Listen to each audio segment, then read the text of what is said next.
after time, follow the line, taking me away from you. I never felt that way before. I'm losing control, driving me insane.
Queridos, estamos en... Siempre abrimos de la misma manera, ¿no? Siempre abro de la misma manera.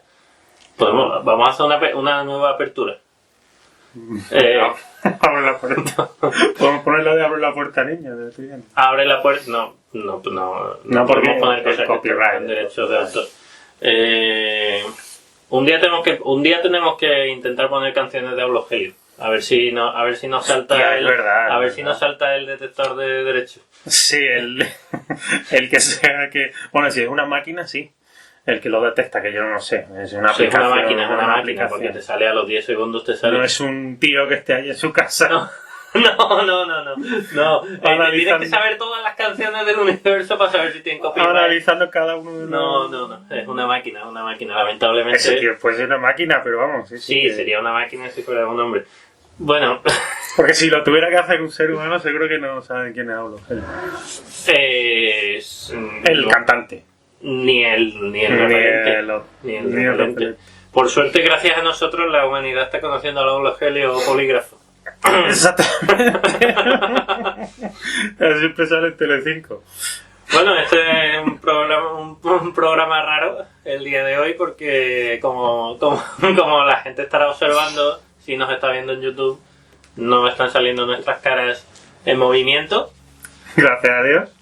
Podemos poner una foto nuestra y que se vaya moviendo por la pantalla y serían nuestras caras en movimiento. La animación esa que hacen de poner a un personaje histórico o lo que sea y le ponen la boca, y ¿no? le van a poner la boca moviéndose. No, eso está fuera de mi rango. Eso está fuera de mi rango editorial. Sí. Eso puede hacer con el documento de Word, seguro.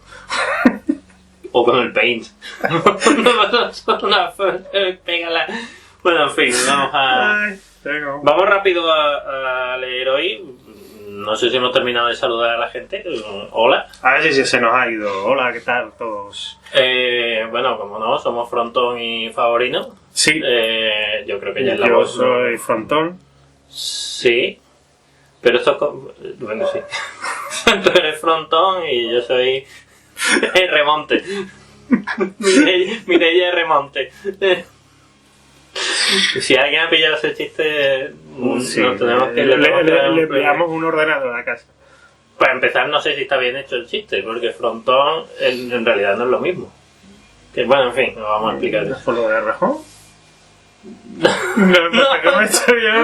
Ahora. El chiste estaba tan mal hecho que no era posible que lo pillara nadie. Bueno, da igual, después lo no digo. era por Belmont, ni idea de Belmonte, ¿no?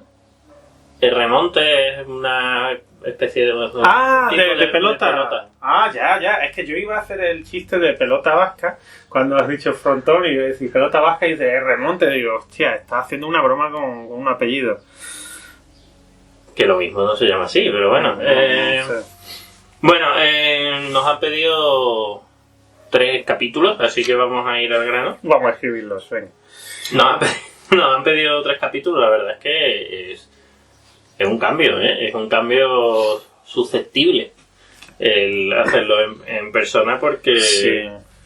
yo ahora mismo estoy como si estuviéramos en un helicóptero. Joder, que nunca he estado, que nunca he estado, pero Sobrevolando sobrevola. Hollywood. Sí. No, pero dicen que, ¿sabes que dicen que montarse en helicóptero es como ir... Es decir, que la gente que se ha montado en avión y luego se ha montado en helicóptero, Sí. dicen que es una sensación de peligro brutal, porque te ves que está todo rodeado de cristal Ah, y sí, ahí se siente mucho más vértigo que en un avión. buena idea, tío. Pero bueno, yo en un avión nunca he sentido vértigo. Bueno, sí, en el momento del despegue sí, la verdad. ¿Vértigo o el taponamiento de oídos? Porque a mí lo que me pasa es una Sí. vez que empieza a despegar y sobre todo cuando va a bajar también, Sí. esos momentos de cambio brusco de altura me da un... Yo Ya, creo me que pasa sí. también en el tren, en el AVE. Cuando ¿Qué entra cambio de altura, No, cuando entra... No, por eso digo que- da salto en la Claro que se llama AVE, claro. No, pero no. Puede ser en el AVE cuando atraviesa el túnel. Ujú. Yo creo que lo que me pasa a mí en los aviones, más que el propio vértigo, es la velocidad, que no estamos acostumbrados a coger más de 200 kilómetros Ya. por hora. Es verdad. Creo. Sí. Bueno, en fin, vamos a... Bueno, hablando de alturas y velocidades, hoy ya se han ido unos astronautas al espacio americano. creía que iba a decir que hablando de altura y velocidades teníamos que ir rápido para elevarnos como siempre. Que también, ¿eh? Bueno, nos vamos a elevar con nuestra primera petición. Tenemos a Lorena, ¿Sí? nuestra ya podemos decirle querida. Lorena. Sí, pues ya en el momento... Ya lo pidió, ¿no? Sí, pidió el año pasado. Y el año pasado, ¿no? La semana pasada. Pidió la semana pasada, cuando todavía estábamos en Skype, hizo la petición y esta vez nos pide otro capítulo. Quiere decir que algo bien estaremos haciendo Sí. o que está muy aburrida. Sí, también puede ser. También puede ser. Pero bueno, en fin. Habría que verla después del confinamiento, aunque ya no estamos en confinamiento. En teoría. Pero sí en alarma. En alarma sí. O sea, ahora mismo somos securitas humanos. Bueno, vamos. Nos ha pedido el capítulo 19 y es que en qué consiste la adopción. ¿En qué consiste la adopción? La adopción. ¿Cuáles son las palabras que pronuncia alguien cuando adopta hijos? Vamos a verlo. Esto es mío, ¿no? No, yo no. Ah, soy yo, ¿no? Siempre empiezas tú, ¿no? Ah, qué bien. Bueno, nada, pues capítulo 19. Dice, la aceptación de extraños para que se integren en una familia ajena en calidad de hijos puede hacerse ante el pretor o ante el pueblo. Cuando se realiza ante el pretor, ¿puede ser? Pretor. Pretor. En Cuando español, pretor. se realiza ante el pretor se denomina adopción. Cuando se hace ante el pueblo se llama arrogación. Son adoptados los hijos cuando el padre bajo cuya potestad están los cede legalmente después de una tercera venta y cuando son reclamados por aquel que los adopta en presencia de quien ostenta la autoridad jurídica. En cambio, son arrogados aquellos que teniendo por sí mismos plena autonomía jurídica se ponen bajo la potestad de otro, siendo ellos mismos responsables de tal hecho. Ahora bien, las arrogaciones no se realizan a la ligera y sin un estudio previo. En efecto, a instancias de los pontífices se convocan los comicios llamados curiados y se estudia si la edad de quien quiere efectuar la arrogación no es más bien idónea para engendrar hijos, o si se persigue de modo fraudulento la fortuna de quien es arrogado. Se dice que la fórmula del juramento que se presta en la arrogación fue redactada por el pontífice Máximo V Mucio, Escévola. Pero no puede ser arrogado quien no haya alcanzado la pubertad. Por otro lado, se denomina arrogación, adrogatio, porque esta forma de incorporación a una familia ajena se produce mediante proposición al pueblo, rogatio. La fórmula de esta proposición es la siguiente: quered y ordenad que L. Valerio sea para L. Ticio jurídica y legalmente hijo, como si hubiera nacido de ese padre y de la madre de esa familia, y que tenga sobre él potestad de vida y muerte como un padre sobre su hijo.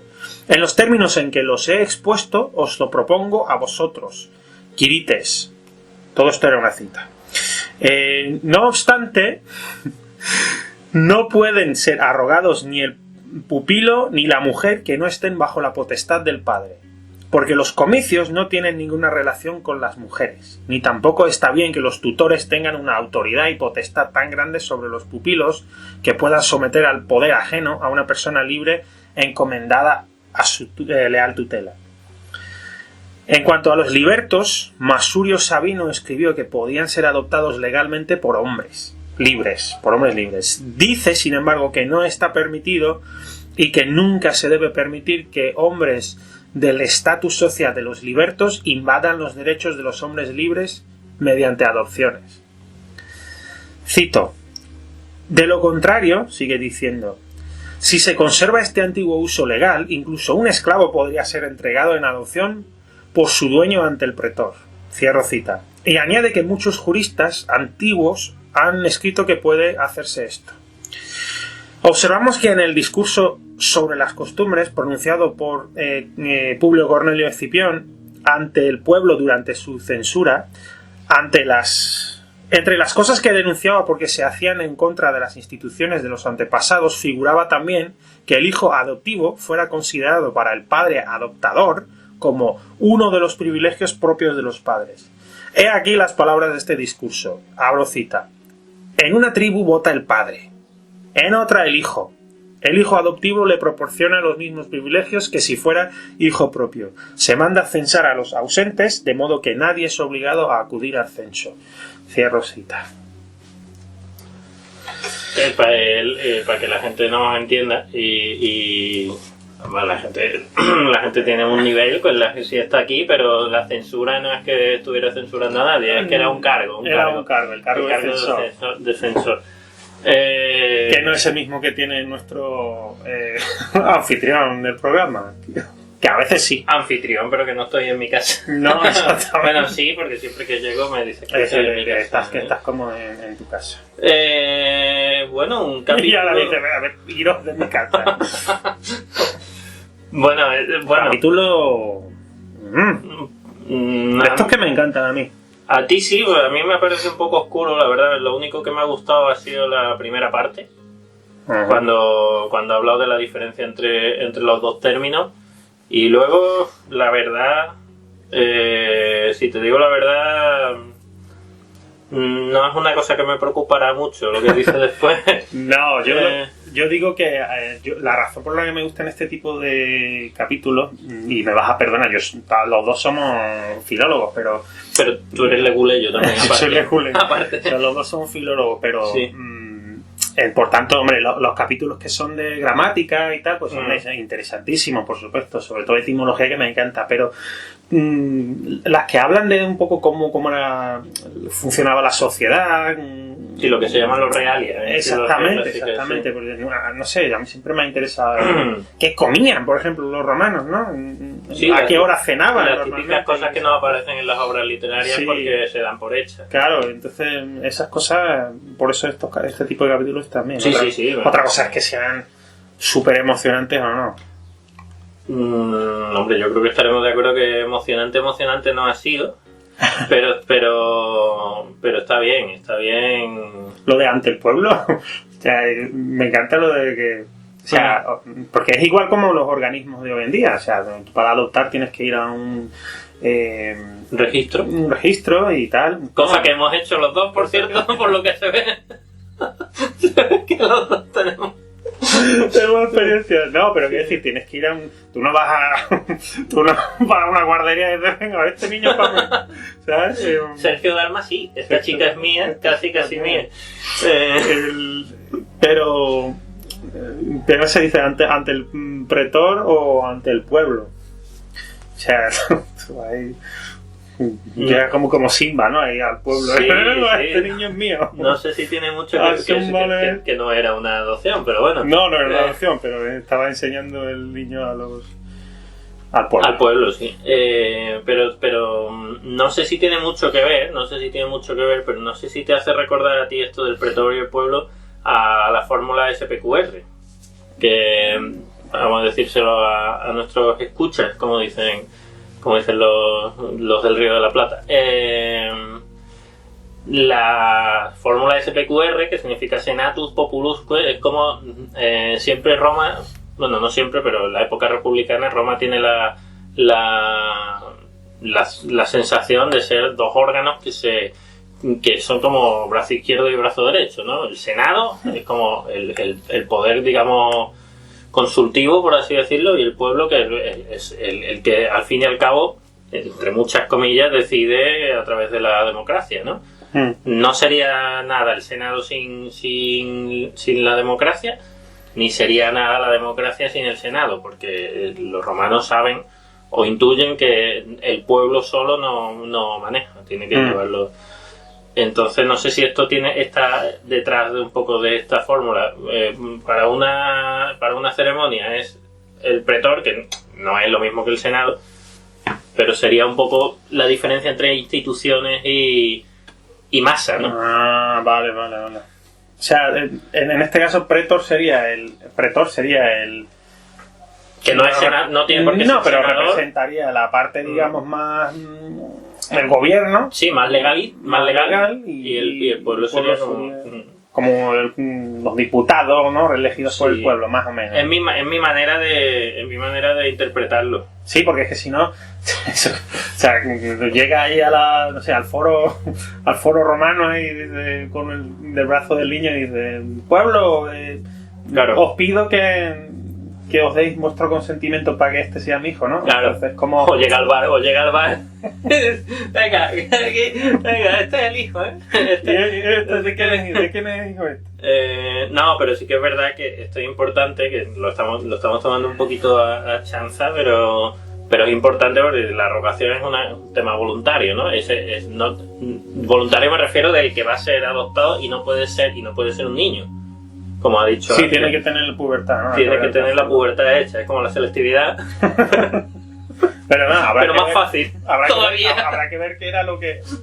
Bueno, entiendo que la pubertad, a ver, algo fisiológico siempre ha sido mismo en la humanidad, o casi siempre. El pelo.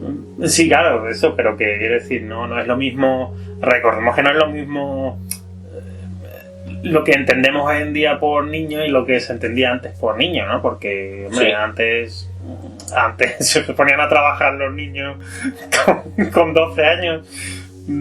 Hoy en día se consideraría ilegal. Bueno, incluso eran esclavos directamente. Incluso directamente eran esclavos ya, de nacimiento. Sí. ¿Y quién iba? Bueno, sí. A adoptar un esclavo. Adoptar un esclavo, iba a decir.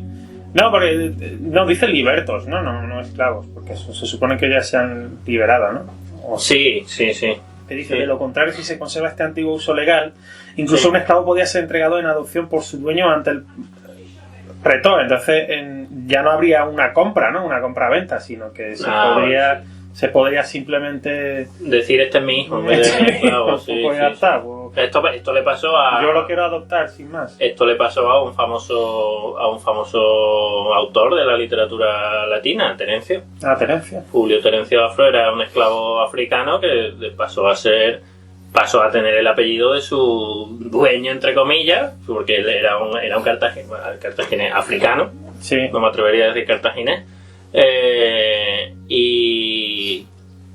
Y Terencio el Terencio Lucano era el que lo adoptó, y él se llamó Terencio porque sí. Porque sí. Claro, porque este es mi padre ahora. Este es mi padre. Claro, eso era como los esclavos en Estados Unidos, que adoptaban el apellido. Exactamente. No el nombre, pero el apellido. Y al contrario de lo que... Hombre, el nombre sería como suplantar la identidad.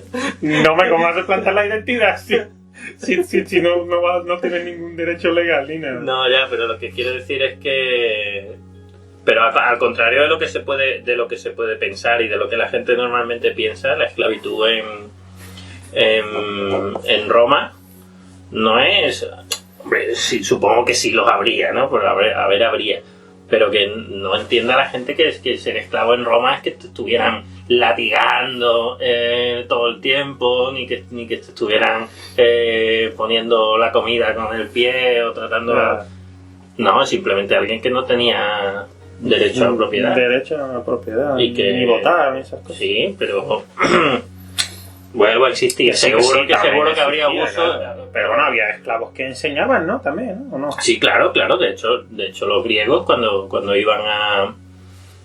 Cuando las familias ricas ponían a un griego para que enseñara a los niños, no iban en calidad de licenciado de la universidad, sino que... Es buenísimo porque no tienes que pagar. Claro. Buenísimo porque no tienes que pagar. Eso es como si esclavizas al Arcos y lo Hay una guerra contra... Sí, tú haces una guerra contra España y puedes llevarte imagínate. a Sabater y al Arco para que te den clase gratis. Imagínate, hay una guerra y hay una... Lo que sí te iba a comentar es que el segundo capítulo que nos pide Lorena, y ya podemos saber que el otro, ¿te acuerdas que iba por devoluciones de esposas y sí. por adopción? No sé qué querrás hacer Lorena, en tu vida. ¿qué pasa, Lorena? No sé qué querrás hacer en tu vida, no sé qué estarás planeando. ¿O se está preparando las oposiciones de abogada o está queriendo hacer una revolución? Es posible. Y se quiere apoyar en fuentes clásicas para ello. Exactamente. Pero nosotros no tenemos ninguna responsabilidad de nada. A ver, Nosotros somos meros divulgadores. un disclaimer a lo inglés. Si algún día Lorena se convierte en dictadora en España, nosotros no somos culpables. No somos autoridad. Bueno, capítulo 18 que nos lo pide una nueva solicitante, que es Miriam, Ujú. que nos pregunta, no nos pregunta nada. Nos manda. Simplemente a mí me ha sorprendido mucho la petición de Miriam, porque no me esperaba en ningún caso que una persona nos fuera a pedir el capítulo 18. ¿Qué diferencia hay entre historia y análisis? Claro, esa es una de las preguntas que nos hicimos en algún capítulo anterior. Bueno, yo lo hice yo. Justo en el anterior. Sí. Sí, pero, o sea, yo es una cosa que no me esperaba que alguien fuera a interesarle, pero bueno, esta es la vida. Y la vida Bueno, a está mí me para- interesa. Sí, pero a ver, que contigo ya cuento. Ya, es verdad, sí, tienes razón. No es tan anecdótico. No es una cosa de la que la gente vaya hablando. Oye, pues por ahí ¿cómo ¿Tú eres se llama? más de historia o de análisis? ¿No? Capítulo 18. ¿Qué diferencia hay entre historia y análisis? Opinión de Sempronio Aselion. Hay quienes piensan que la diferencia entre historia y análisis radica en que, aunque ambos son narración de hechos pasados, la historia es propiamente el relato de los hechos en que interviene el narrador. Esta es la opinión de algunos como escribe Berrio Flaco en el libro cuarto de su tratado sobre el significado de las palabras. Pero él dice tener dudas al respecto, si bien piensa que puede haber algo de razón en esta opinión, porque historia en griego significa el conocimiento de las cosas presentes. Pero nosotros hemos oído decir, nosotros es Aulogelio, o sea yo, nosotros hemos oído decir con frecuencia que análisis es exactamente lo mismo que historia, pero las historias no son lo mismo que análisis, ya que del mismo modo que el hombre es necesariamente animal, lo que es animal no es necesariamente hombre. Así, hay quienes dicen que historias son la exposición, demostración o cualquier nombre que queramos darle de los hechos, mientras que análisis son la exposición de esos hechos de muchos años observando un orden cronológico de año por año. Y cuando los hechos se escriben no año por año, sino día por día, esta forma de relato histórico se conoce con el término griego de efemérides, cuyo correspondiente latino aparece en el libro primero de Sempronio Aselion, del que hemos transcrito muchos pasajes con el fin de exponer qué diferencia ve él entre historia y análisis. Dice, cita, pero entre aquellos que han querido dejar análisis y aquellos que se han esforzado en escribir pormenorizadamente los hechos, res gestae, del pueblo romano, la diferencia radica en lo siguiente. Los libros, denominados anales, solo exponían lo sucedido cada año, más o menos como si se tratara de un diario, eso que los griegos llaman efemérides. Pero yo no veo que sea suficiente enunciar lo que se ha hecho, sino que hay que explicar también con qué intención y por qué razón se hizo. Cierro cita. Un poco más adelante, en el mismo libro, el propio Aselión sigue diciendo, cita, pues los libros de anales no pueden en absoluto hacernos más valientes para defender la República ni más indolentes para hacerles mal. Y es que escribir en qué consulado se inició una guerra, en qué otro consulado concluyó y quién celebró el triunfo sin indicar en dicho libro qué sucedió en esa guerra o qué decisiones tomó el Senado o qué proposiciones de ley se aprobaron o rechazaron y no explicar las intenciones con que todo se hizo, eso es contar cuentos a los niños, no escribir historias. Cierro cita. Me vais a permitir que lo aplauda porque estoy absolutamente de acuerdo con él.